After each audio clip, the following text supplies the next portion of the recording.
edition of This Day in Black Baseball History.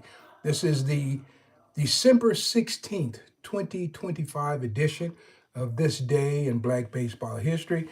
And before I get started tonight, I do want to first of all welcome everyone who's picking me up and those who never heard me before and those who follow me on a regular basis. I want to thank you for your support. And I want to thank also all the people who have subscribed. And so if you like what I'm doing here, if it's interesting enough to you, go ahead and hit that subscribe button. And believe me, you won't regret it. So also I want to mention too, there's a new site coming online, sdsportsnet.com. And this is going to be an interesting site. I'm going to post the in my comments tonight on this website because there's no good place that you can go and track baseball in the upper Midwest. And so this is going to be a website that does this, and I'm going to be heavily involved with it. And so I just want to let you know that's coming on board.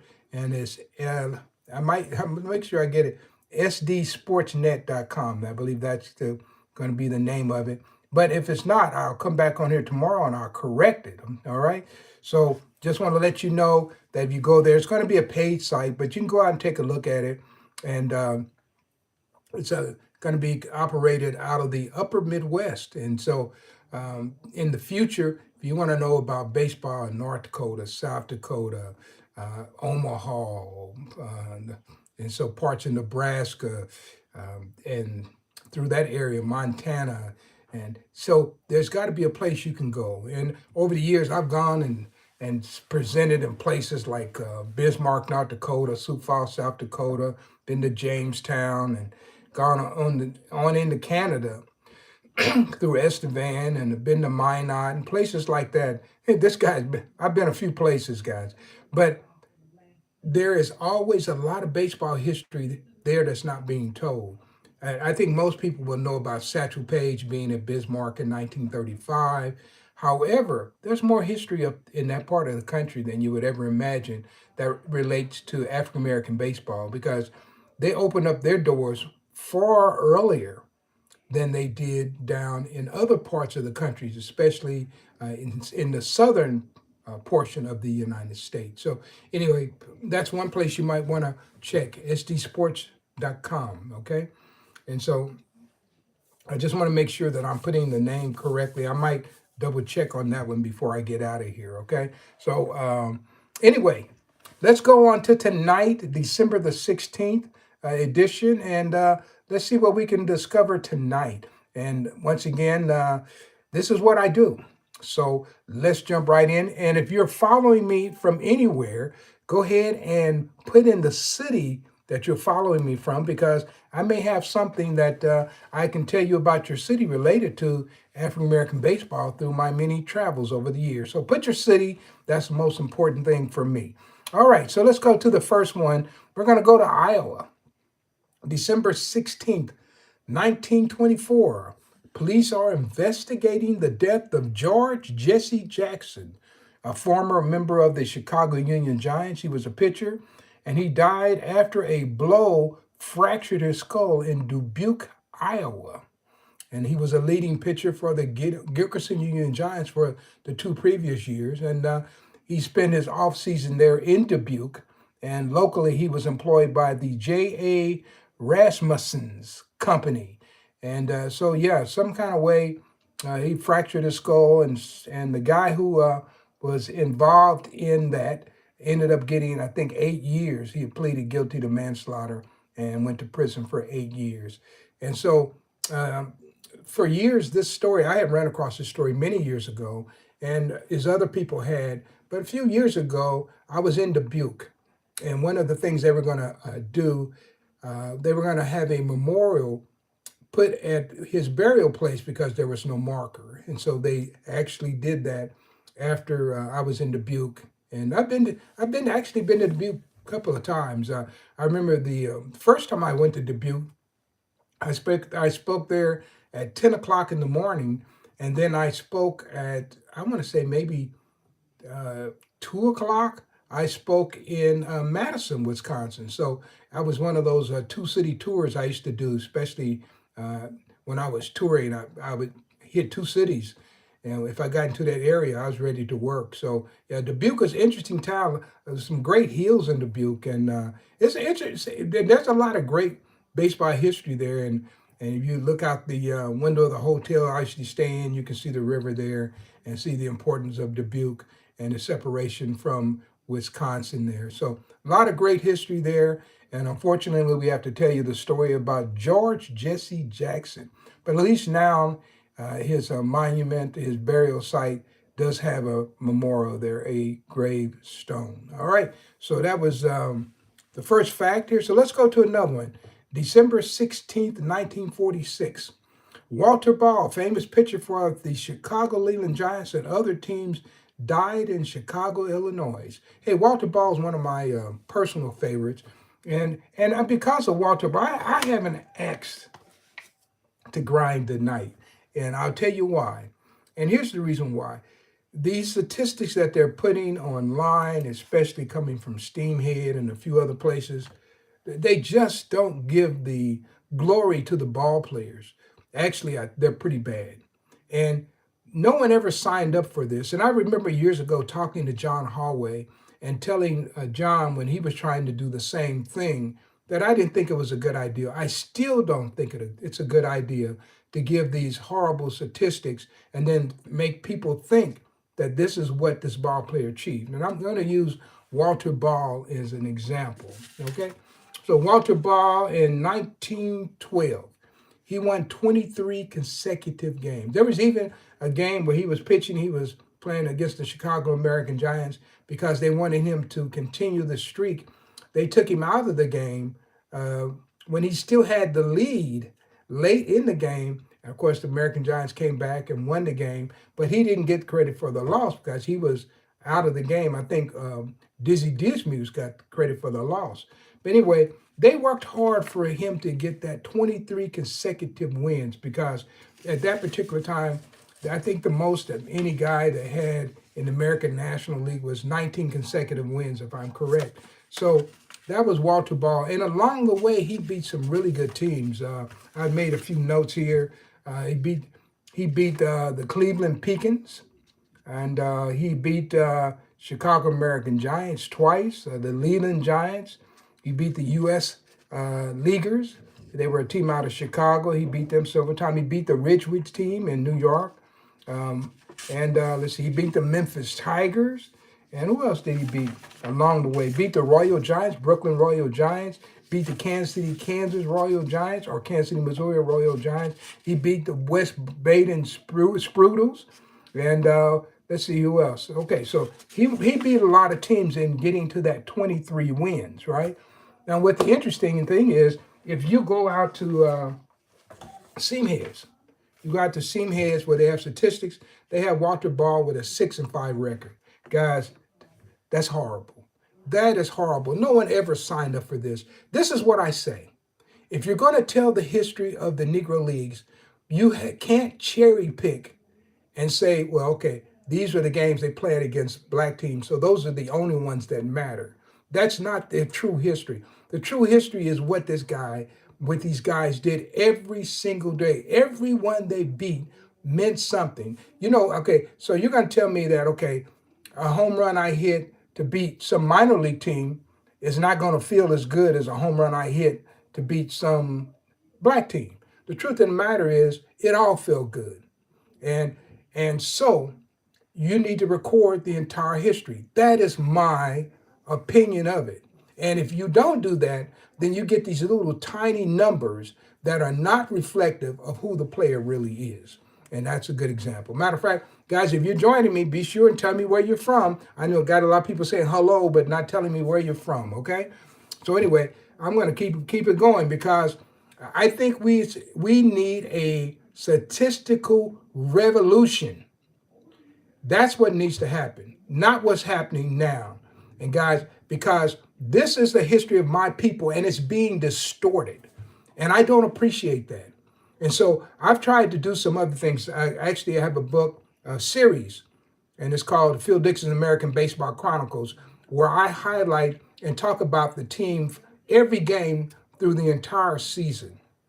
Then I run totals on those games, right? And so you can look and compare all these numbers from an entire season, not just a cherry pick definition. Guys, I'm going to continue to be against the cherry picking of Negro League statistics. Just know that. All right. So if you're one of those people who like that, guys, I'm opposed to what you believe. All right. So okay. So I don't know. Let's see. Somebody said, "Where are you from?" I'm from Kansas City.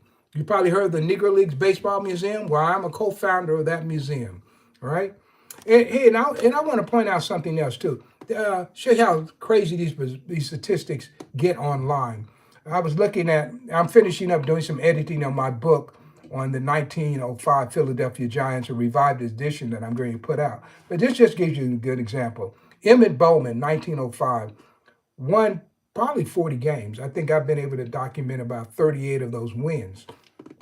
Okay, so when I was putting this together, of course, you go on over and you look on Seam Heads again, and they have Emmett Bowman for 1905, a record of 4 wins and no losses.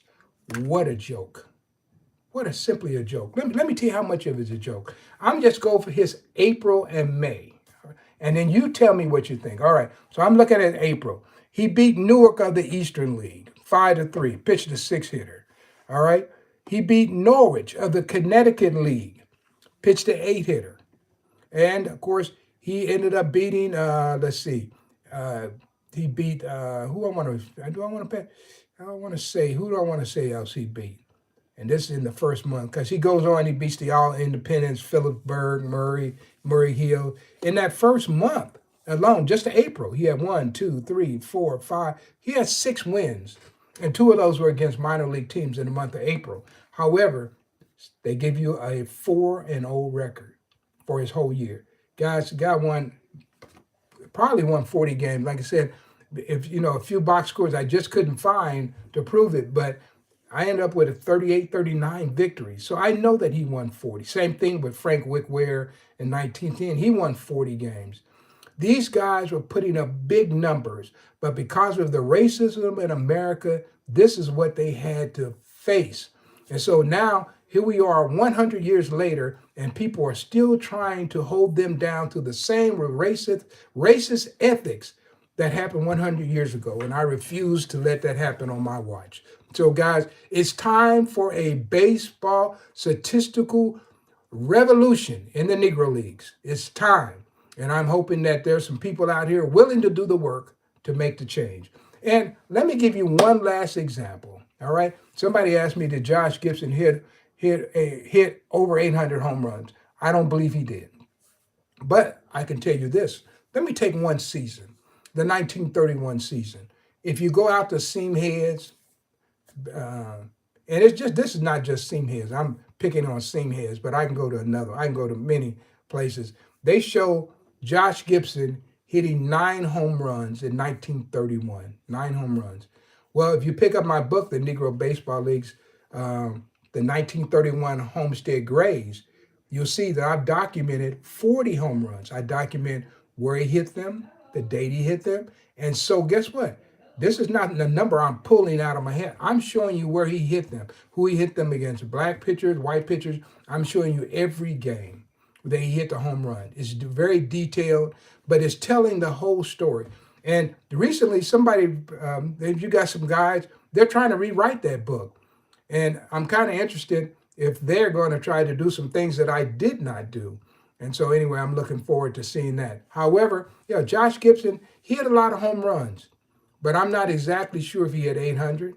I know years ago, one of the reasons why I ended up writing this series about and including the 1931 Homestead Greats, it's called the Great Team Series, because every summer I used to take some type of statistic that people had put down as folklore, and I tried to prove to see if it could be brought into real history. In other words, I was trying to move it from folklore to real bona fide history.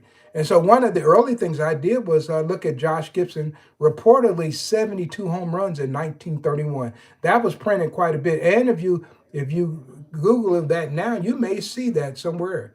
But the truth of the matter is, I had almost every box score from the season, and I was able to get 40 home runs that I could document, not 72. That's 40 is a long ways from 72 when you talk home runs, right? Okay, so just know that. So that is the kind of thing that I was talking about on Walter Ball. Of course, he passed away on this date, and so I just want to talk about Walter Ball. And in 19, okay, we said 1912 he won the 23 consecutive, which kind of set a mark that was one of the best in baseball. And also in 1909, he was the prime reason why the Chicago Leland Giants won the City League. Rube Foster was injured most of that year, but Walter Ball came through, and he was a great hitter as well as a pitcher. Walter Ball, a name that we should always remember, someone who I hope to get a more serious look at the Hall of Fame. And believe me, I won't be using Steamhead's numbers. You can guarantee you that.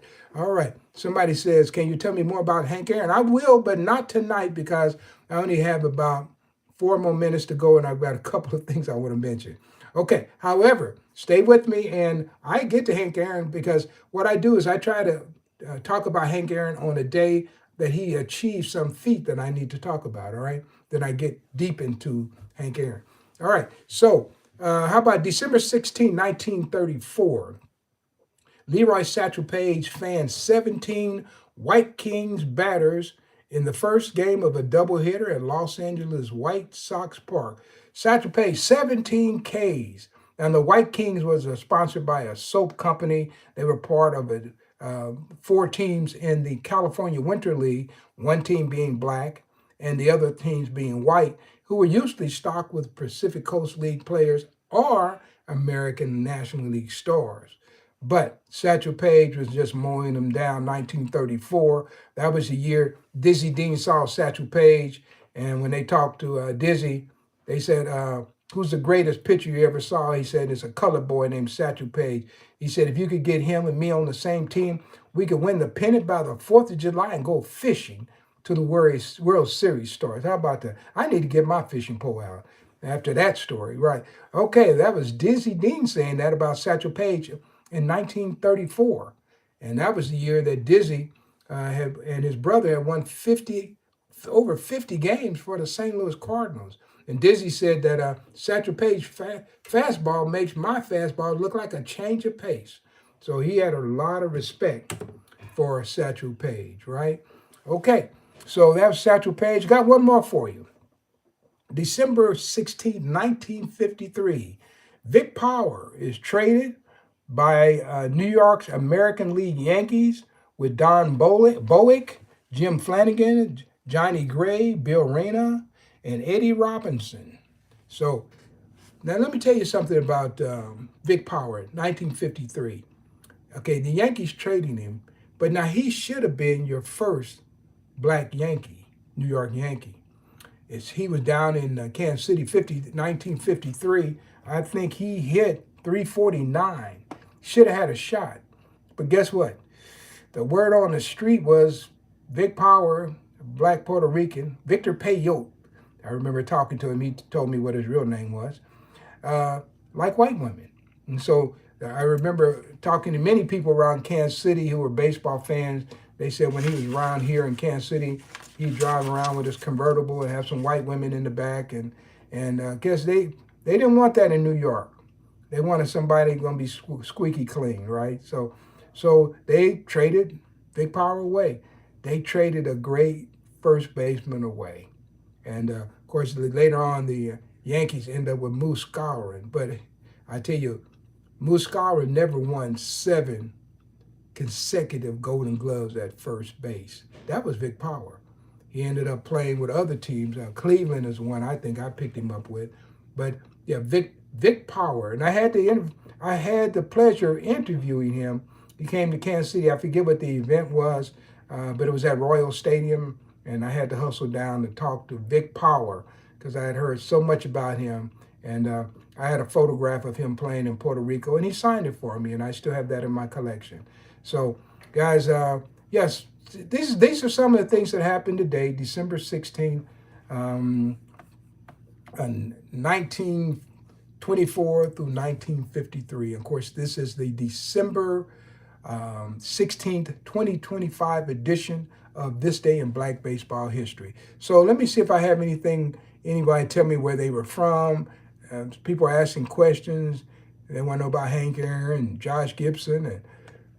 And then they said, ever hear rumors that Babe Ruth has black lineage? Yeah, a lot of us do.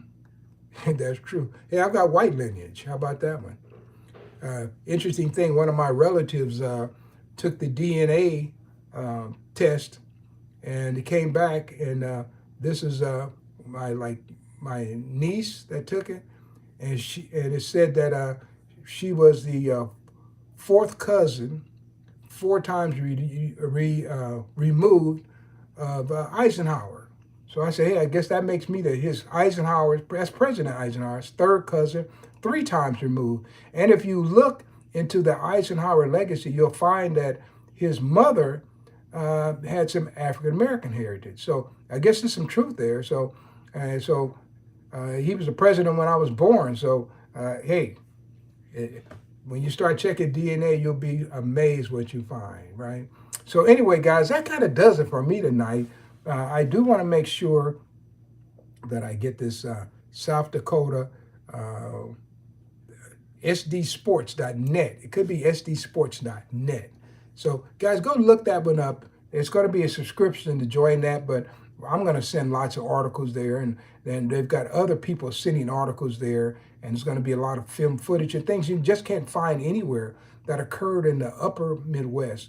And so I want you to be sure to look that up. And I will post the correct name just to make sure I have it absolutely correct. And if I don't, I'm going to come back here tomorrow and promote it again. All right, so guys, I want to thank everybody for joining me tonight. This is kind of does it for me. If you like what I'm doing, go ahead and hit that subscription button. I see somebody said greetings from Minnesota. Minnesota's a great place. Hey, Walter Ball got his start in Minnesota, St. Cloud, Minnesota. He pitched for St. Cloud, Minnesota, way back.